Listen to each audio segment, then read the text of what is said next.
Hello बच्चों, चलिए इस प्रश्न को देखते हैं। कोई परमाणु 5.36 इलेक्ट्रॉन वोल्ट तथा 3.45 इलेक्ट्रॉन वोल्ट ऊर्जाओं के दो ऊर्जा स्तरों पर पाया जाता है। यदि परमाणु एक ऊर्जा स्तर से दूसरे ऊर्जा स्तर पर जाए तो उसके द्वारा उत्सर्जित प्रकाश की तरंग दैर्घ्य ज्ञात कीजिए।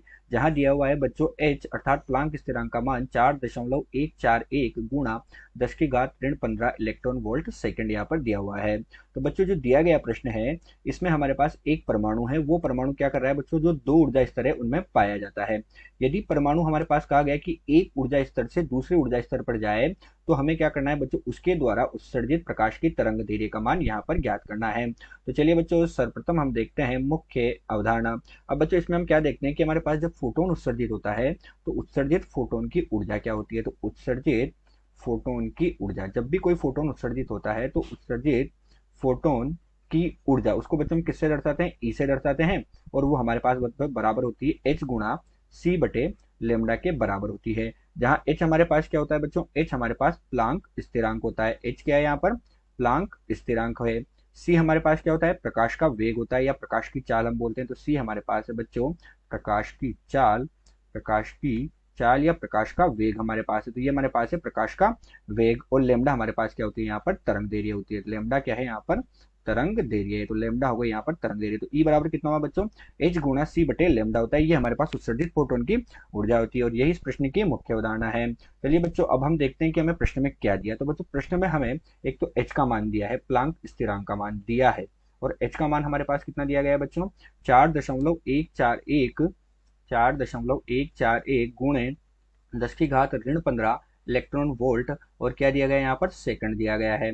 ठीक है बच्चों, ये हमें प्रश्न में दिया गया और साथ ही कहा गया कि ये कहाँ से कहाँ संक्रमण करता है, 5.36 से 3.45 ऊर्जाओं के दो ऊर्जा स्तरों में ये पाया जाता है। तो सबसे पहले बच्चों हम क्या करेंगे, ऊर्जा अंतर निकाल लेंगे और ऊर्जा अंतर निकाल के फिर वहां से हम तरंग दैर्घ्य ज्ञात कर लेंगे। तो चलिए बच्चों अब हम इसे हल करते हैं और हल में सबसे पहले हम क्या कर रहे हैं, ऊर्जा निकाल रहे हैं। बच्चों उत्सर्जित ऊर्जा बोल दो या ऊर्जा का अंतर हमारे पास बच्चों डेल्टा ई किसके बराबर हो जाएगा, तो डेल्टा ई बराबर हो जाएगा, ये दो ऊर्जा स्तरों में पाया जा रहा है बच्चों। तो हम क्या करेंगे, 5.63 है हमारे पास, कितना है 5.36 में से 3.45 को घटा देंगे। क्या है बच्चों, 5.36। तो 5.36 हमने लिया, इसमें से हमने क्या किया, 3.45 को घटा दिया बच्चों। तो 3.45 को हम घटाएंगे तो हमें कितना मिलेगा, 1.91 इलेक्ट्रॉन वोल्ट हमें प्राप्त हो जाएगा। तो ये तो ऊर्जा अंतर प्राप्त हो गया। अब इससे बच्चों हम क्या करेंगे, मान रखेंगे और तरंग दैर्घ्य का मान ज्ञात कर लेंगे। तो हमारे पास बच्चों ई बराबर एच सी बटे लेमडा। ई का मान कितना हो गया बच्चों, 1.91। एच का मान हमें दिया गया है 4.141 गुणे 10⁻15। सी का मान बच्चों हम सब जानते हैं 3 गुणा 10⁸ मीटर प्रति सेकंड, ये प्रकाश का वेग हमारे पास हो गया। और बटे में बच्चों हमारे पास कितना है, लेमडा है। तो बच्चों अब जिसे हम हल करेंगे तो लेमडा का मान हमें किस में प्राप्त होगा, यहाँ पर एंगस्ट्रॉम में प्राप्त होगा और वो बराबर में प्राप्त होगा बच्चों।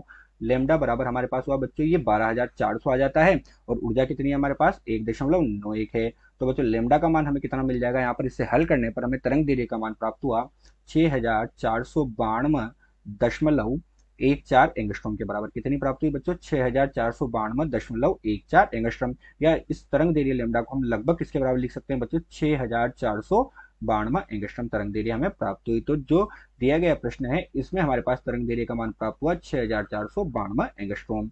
आशा करते हैं दिया हुआ प्रश्न आपको समझ आया होगा। धन्यवाद।